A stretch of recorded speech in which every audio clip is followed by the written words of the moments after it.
Have you ever wondered if there is a place on earth where the most powerful king in Europe would have to breathe out the word Sanssouci without worries? Nestled in the idyllic landscape of Potsdam Sanssouci Palace is not only a Rococo masterpiece that Friedrich the Great carved out with his own soul, where terraced vineyards, orderly French gardens, and rare orange greenhouses blend into a peaceful summer retreat. When overwhelming power must retreat, come to Sanssouci where no worries kindles the desire for freedom among the grapevines and foliage. In this article we will explore Friedrich II's journey of creation and philosophy of life, from the sunlit reading room, the echoing sound of the traverso flute, to the humble memorial house under the cypress trees. Every corner, every Rococo curve, and every dewdrop on an orange blossom tells the story of the dream. Sanssouci, the secret for a great king to find true peace. The sun tiptoed through the row of old oaks at the end of the Potsdam horizon. The morning light was neither loud nor dazzling, but it seeped like a stream of golden honey gently pouring over the stone steps, awakening each dewdrop still lying quietly on the winding green grapevine. The wind, from somewhere in the heart of June, flowed across the terrace garden,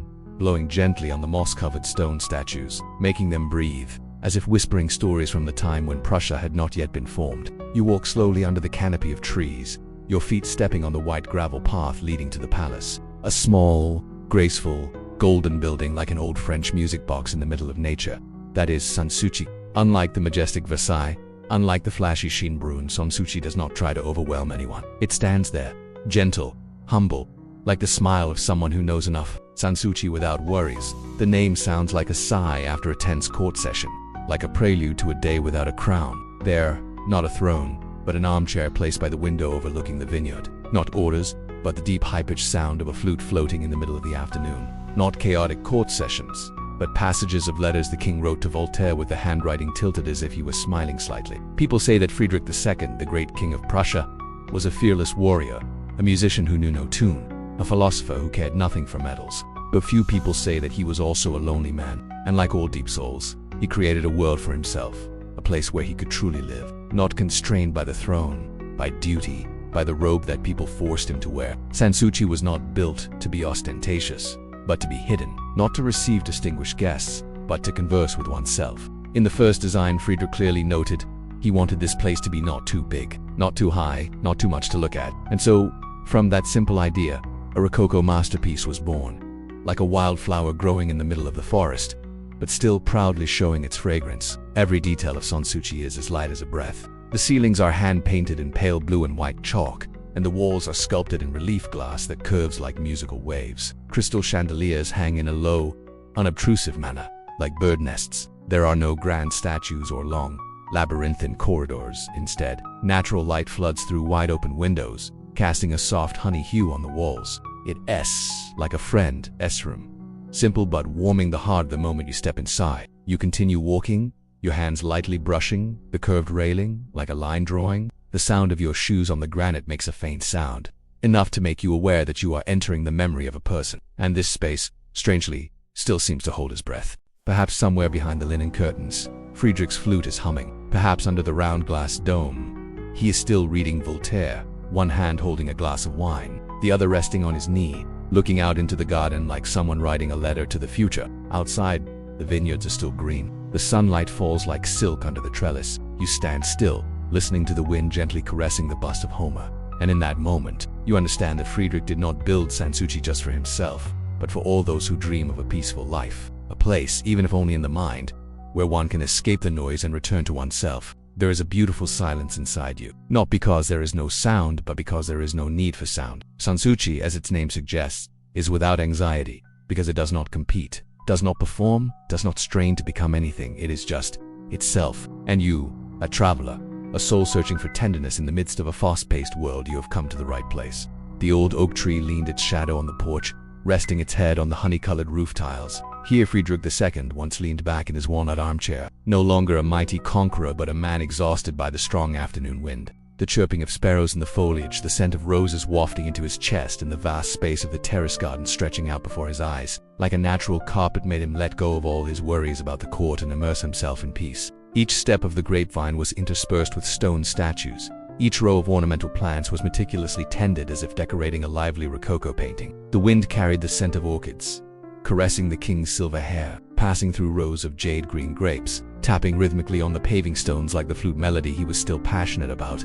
The king smiled slightly, lifted his feet from the ground to listen to each pebble rattling as it fell onto the steps. It was the sound of nature, of the simple rhythm of life that he longed for after countless cheers of victory. He did not need the throne at the moment. The small room at the side of the palace where he had placed his hop would soon play the Bach tunes he had loved so much. But first Friedrich wanted to feel the warmth of the morning sun on his skin, the smell of damp earth after the night's rain, and the quieting of his own heart. There were no servants here, no orchestra, just deep green space and rare moments of privacy. The small stone table next to the chair still held a crystal vase containing ripe purple grapes, picked in the early morning. Gently he broke off a bunch and brought it to his lips, feeling the sweet taste spread, as if washing away all the bitterness of the effort. The moon from last night still imprinted on the lime wall, today faded under the sunlight, giving way to the blooming scene of the vineyard. Friedrich smiled softly, because in each bunch of grapes, he saw life being reborn, saw the hands of nature, and the hands of man closely connected through the art of care. Not far away,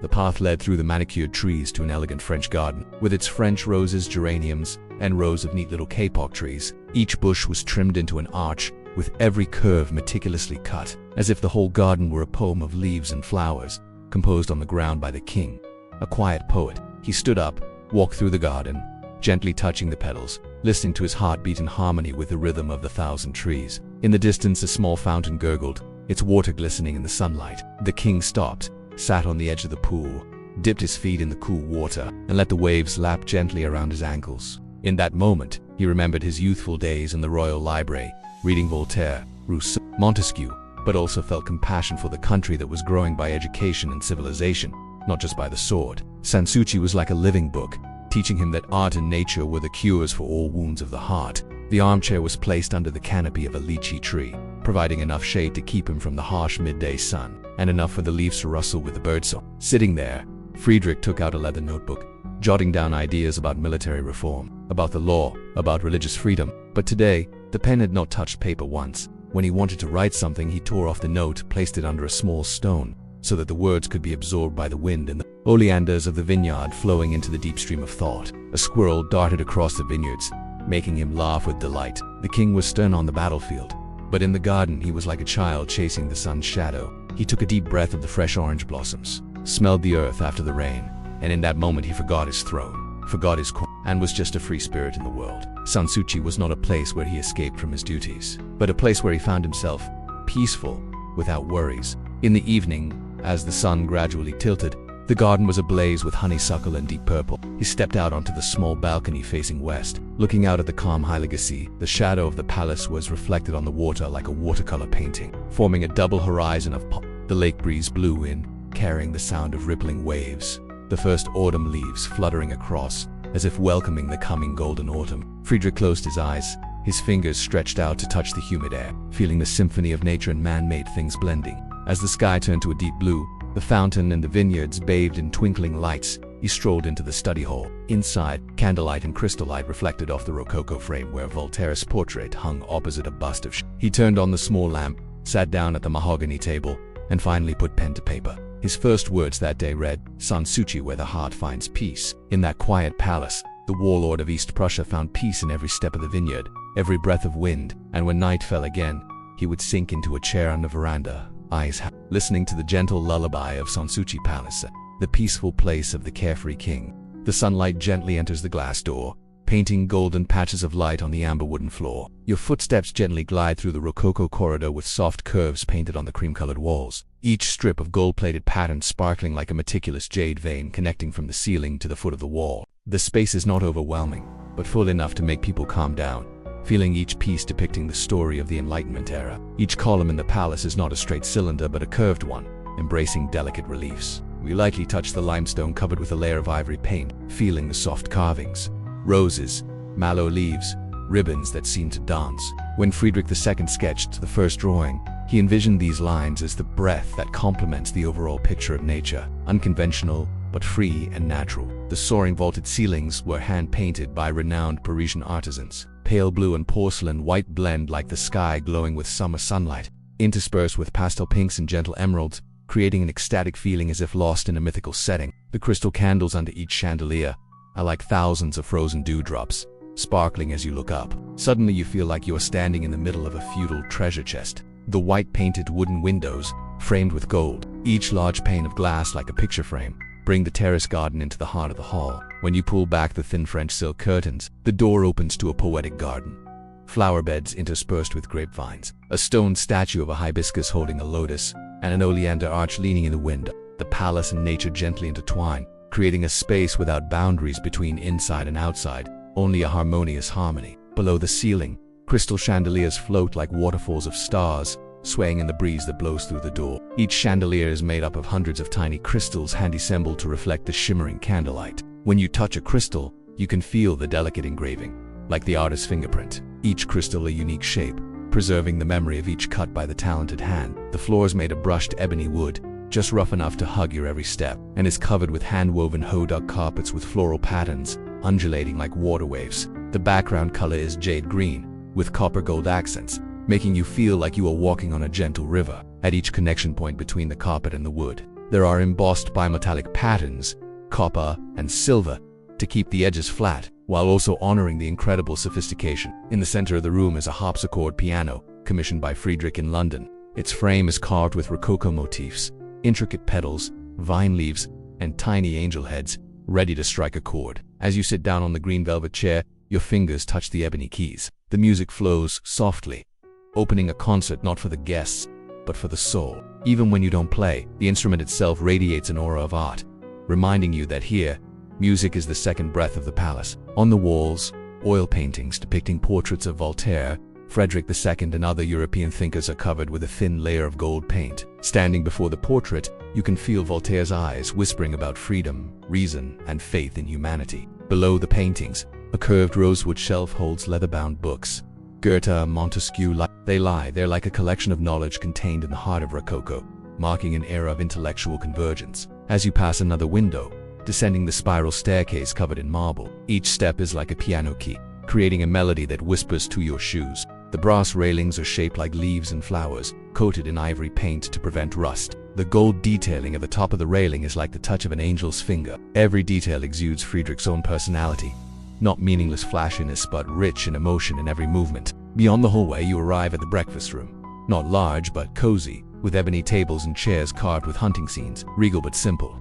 The round table is covered with an amber velvet tablecloth, a crystal fruit tray, a ceramic teapot with delicate green floral prints. Candles stand on a copper-plated metal shelf, spreading warm light, making every corner a picture of love for slow life. Finally, you stop in front of a small room where Friedrich displays his writing tools. Quill pen, blue ink, paper tray, upholstered leather chair. The room is not too bright, but enough to show you that the emperor does not need luxury, just a private, quiet corner to record his thoughts and stories of the world. When the door closes, the soft sound of the lock reminds you that inside is the secret of a great soul, Mariku of Rococo art. And when you step outside, the experience of Rococo architecture is no longer simply a sight, but a feeling. It is the breath of crystal lights, the song of the curved ceiling, the smell of ebony and white paint, the blend of artisan memories and the breath of nature. Sanssouci, through each Rococo line, tells a story not simply about power, but about the desire to be human, the desire to live beautifully, deeply, gently, without worry.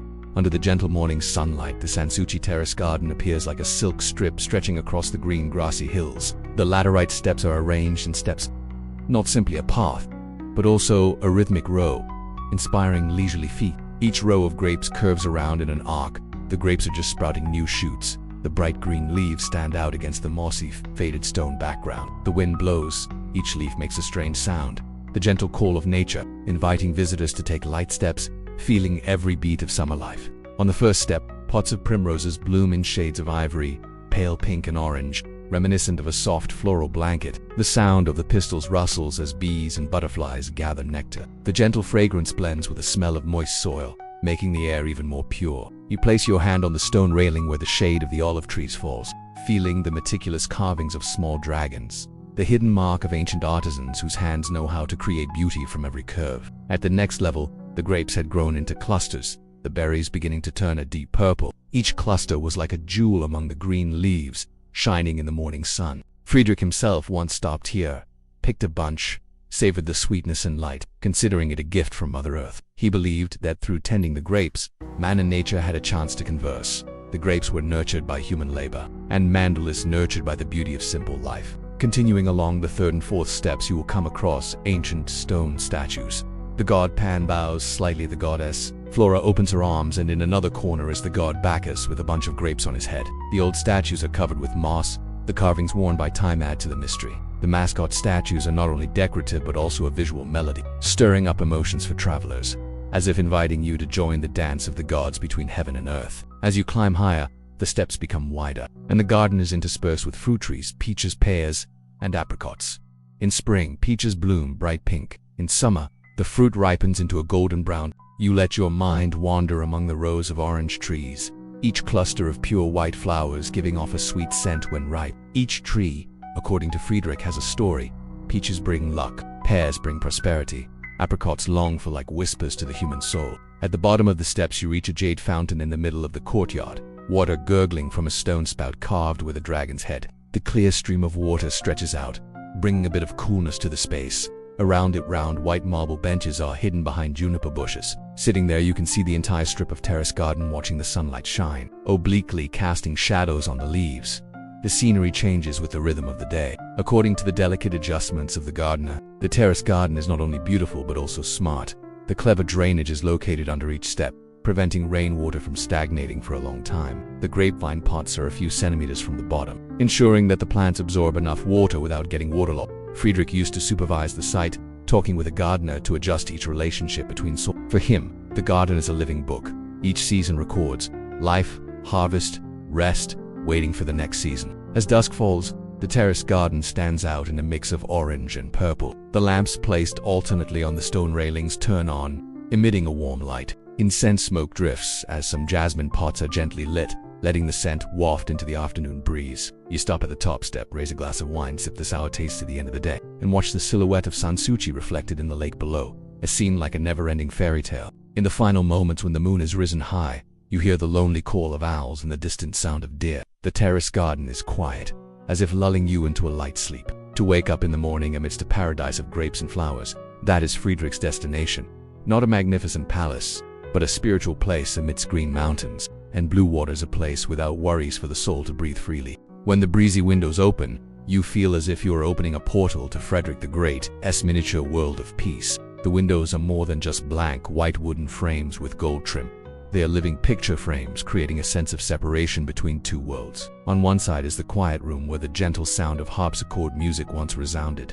On the other is the garden, the vineyards, and the deep blue of Potsdam sky. You place your hand on the gilded window frame, feeling the intricate carving, the Rococo patterns, undulating like waves, like delicate ribbons suspended in midair. When the brass lock is gently turned, the door opens with a soft click, leaving a faint echo in the warm ebony space. The early summer breeze rushes in, carrying the scent of orange blossoms, ripe grapes, and damp earth. After a night's rain, you lean through the window, letting the sunlight dance on your skin.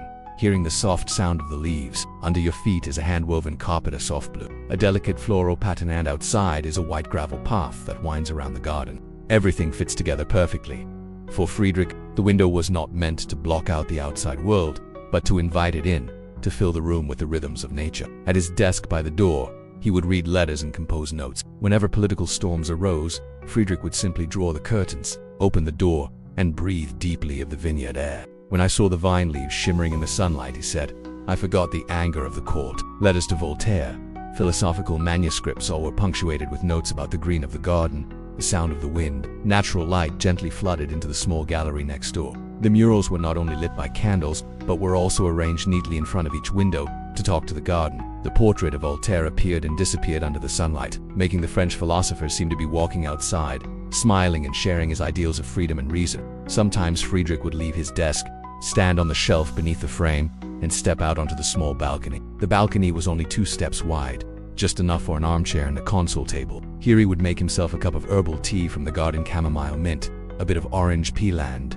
lean against the railing, looking out over the vast expanse of sun. The chirping of sparrows, the gurgling of a small fountain, the rustling of leaves, all of this in a sacred moment made him feel the world within a world of peace and endless inspiration. The windows were sometimes closed to keep out the cold in winter, but they were still equipped with thick double-glazed windows, keeping the warmth in without blocking the view. Along the west corridor, the windows connecting the small bedrooms let the moonlight through, illuminating the carpet, the window frames becoming a silvery mirror reflecting the ceiling and the owls. This was where Friedrich stopped after dinner, sitting in the armchair awake at night. his head resting on the black velvet pillows, watching the moon pass by, listening to himself. Tomorrow, when dawn breaks, the gardens outside will awaken, the grapes will shed sparkling dew, the flowers will open their crimson petals, and in the room, the light through the window will gently dispel the darkness so that Friedrich can close his book, take out his pen, and immerse himself in the responsibility of governing. But today, this window is still open, and you can still join in the carefree place to absorb the feeling of living deeply in each moment.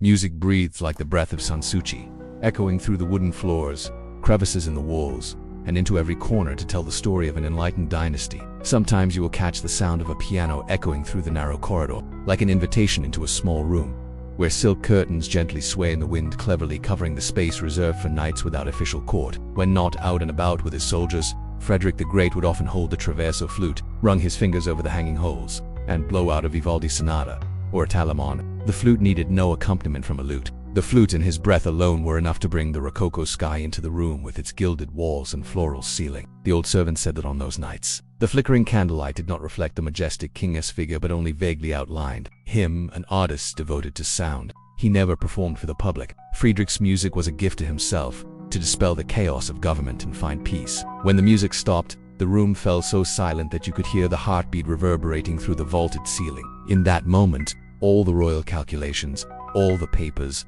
all the reports of state affairs were gone, replaced by the immortality of art. In terms of philosophy, Sanssouci was also a classroom without a blackboard. From the study window, Friedrich and Voltaire exchanged letters and then met for discussions. Voltaire, the spiritual grandson of the French Enlightenment, came from the City of Light, bringing with him ideas of freedom, democracy, and reason. They sat at a round table, drank herbal tea, and discussed Rousseau, Montesquieu, human rights, and the duties of a king. Their laughter mixed with their deep voices painted a world in which the emperor was not only the lord of the army, but also the philosopher of the human heart. You could imagine two voices mingling through the crack in the door, one learned French like two rivers flowing into the same sea. When Voltaire left, the window was gently closed, and the wind carried the sound of unfinished discussion and the smell of old paper. Friedrich sat for a moment, gently twisting his glasses, and wrote in his little notebook, "Liberty is not empty resignation, but the use of reason to build justice." But Voltaire was not alone. The king invited scholars,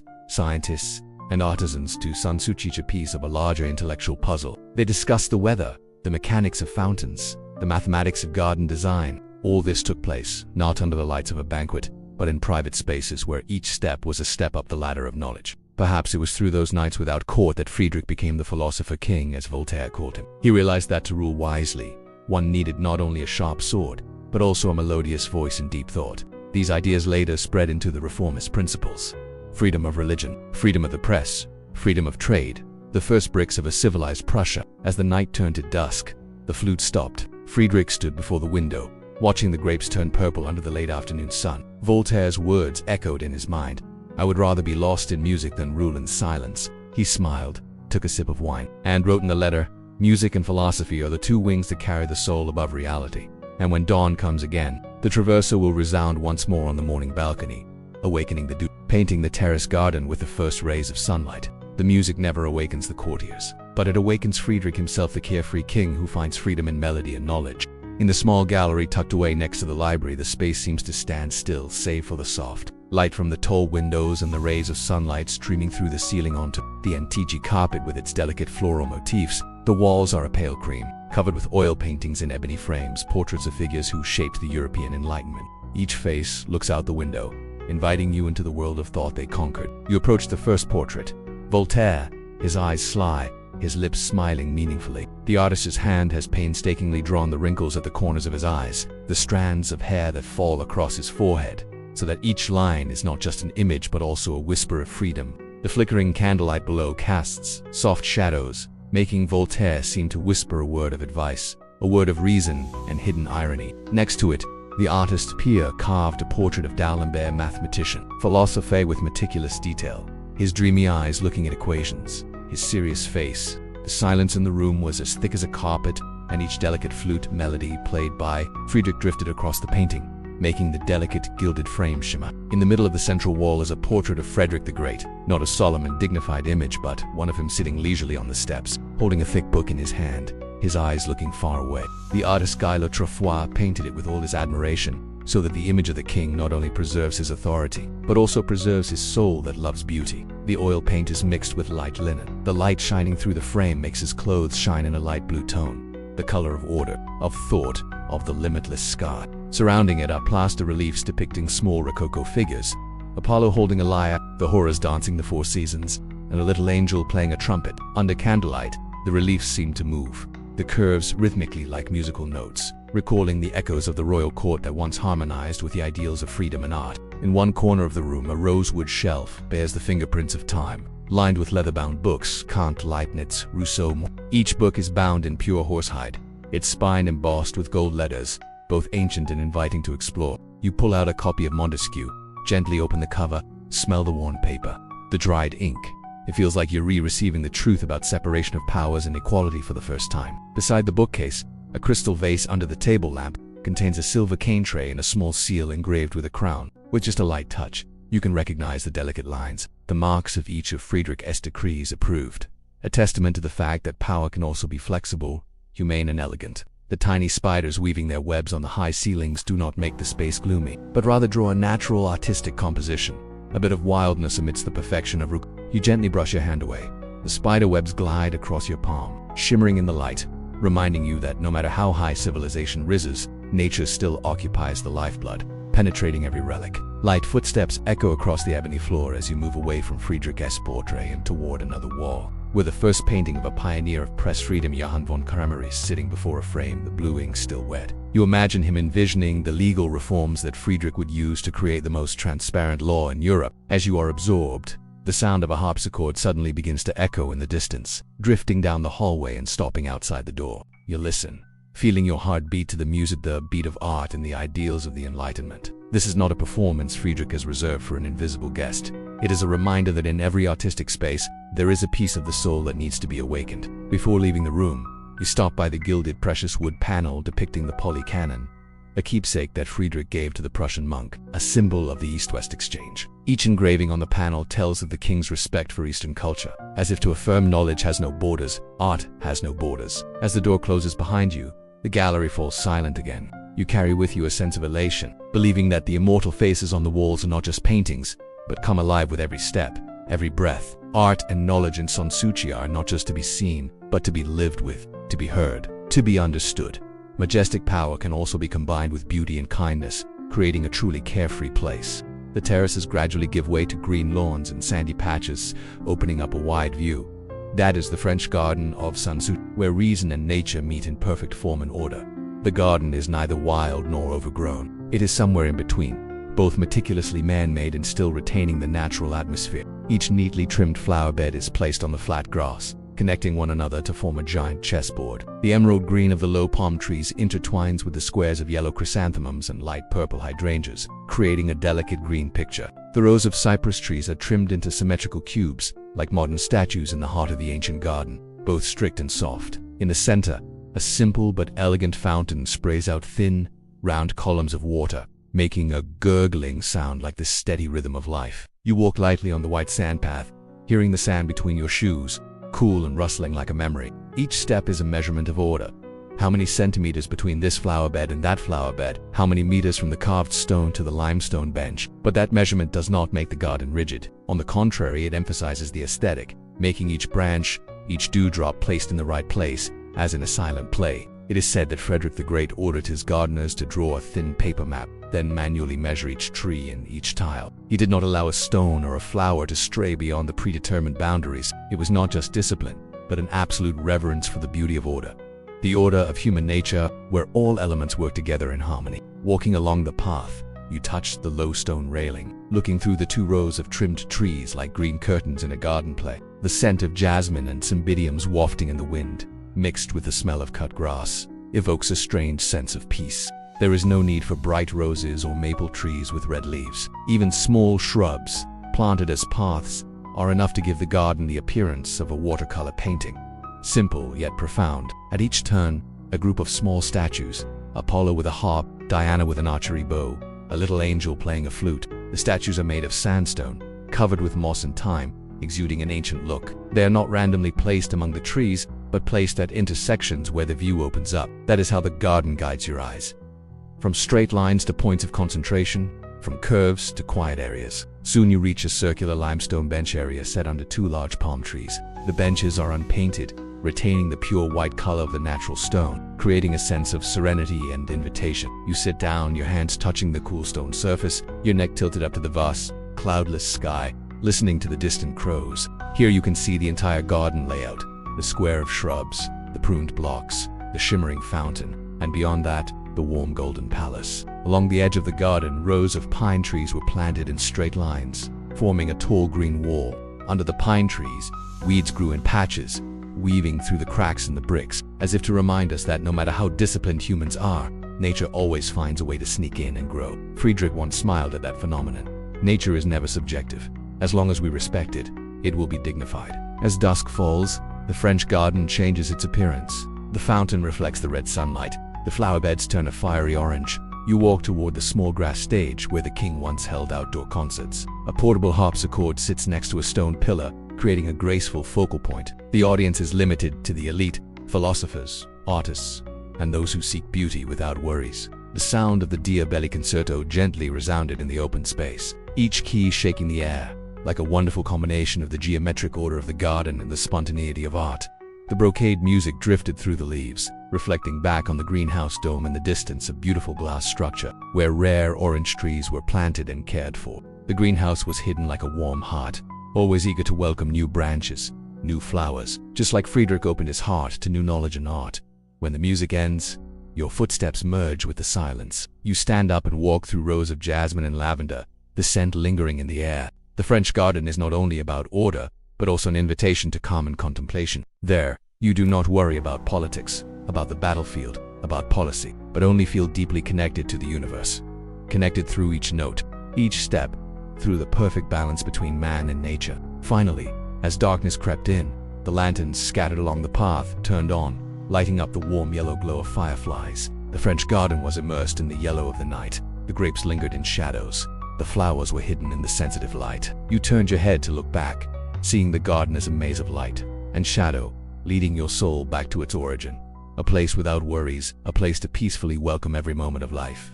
At the foot of the hill, where the French garden ends, a paved path leads you into another world, the orangery. The slightly rough white wooden door opens to the sound of wind rushing through the citrus foliage. Mixed with the patter of dewdrops on the branches, natural light streams through thick glass, painting the honeycomb patterned tiles with warm yellows, like sunlight streaming down a Mediterranean street. You take a deep breath, and the sweet scent of ripe oranges fills your lungs. The slightly harsh aroma of the peel, the sweet, luscious taste of the essential oil, and the moist, earthy scent lift your spirits. This is not just a greenhouse, it is Friedrich II's living museum, where he devoted himself to preserving rare southern orange varieties, giving them to foreign friends or enjoying them at tea on the palace veranda. Raised beds lined with oak planks, arranged in low steps, so that the orange trees would not be flooded when it rained outside. Each young orange tree was marked with a white ceramic tablet, indicating the year of its introduction and its origin. Madrid, Lisbon, Naples, Friedrich himself watched each tree. Spring buds, summer, white flowers blazed the garden, fall, golden fruit, winter ebony leaves. Caring for oranges, he said, was like nurturing an ideal, steady, meticulous, and hopeful. You approach a blossoming orange bush and bend down to smell its tiny petals, tiniest. Each flower lasts only a few days, but its fragrance is enough to fill the palace corridors, reminding you that beauty, though fleeting, is powerful, transforming the simple into the eternal. Friedrich used to cut the dried petals and place them in the pages of his books to preserve the scent as time passed. In the center of the greenhouse was a round stone table on which 3 crystal vases were placed, one filled with spring water from the Hoffel River, one with peanut butter to nourish the plants, and one with vermicompost, a treasure of the earth that made the soil loose and rich. Friedrich had invited master farmers from the Netherlands to teach him techniques, even allowing them to teach the Prussian legionnaires how to grow crops in a sense. He had built this not just a greenhouse but a miniature agricultural laboratory. Only once did you see Friedrich enter the greenhouse early in the morning, holding a cup of licorice tea in his hand, sipping it while observing the orange tree. A gentle breeze blew, the leaves rustled, and the light filtered through the sparkling dewdrops, illuminating his face with satisfaction. He smiled at the tree, as if greeting an old friend. Under the orange tree he squatted, gently stroking the branches and assessing the firmness of the young fruit. No longer wearing his formal court robes, he wore a pale yellow linen cloak that day, as if he wanted to blend in with the bright yellow scenery of the orange garden. At the back of the greenhouse is a small display. Ripe oranges sit on enameled copper plates, glowing golden in the soft light. Under each fruit is a hand-engraved wooden plaque with Friedrich's comments. Sweet and supple flavor or thin skin allows for easy extraction of essential oils.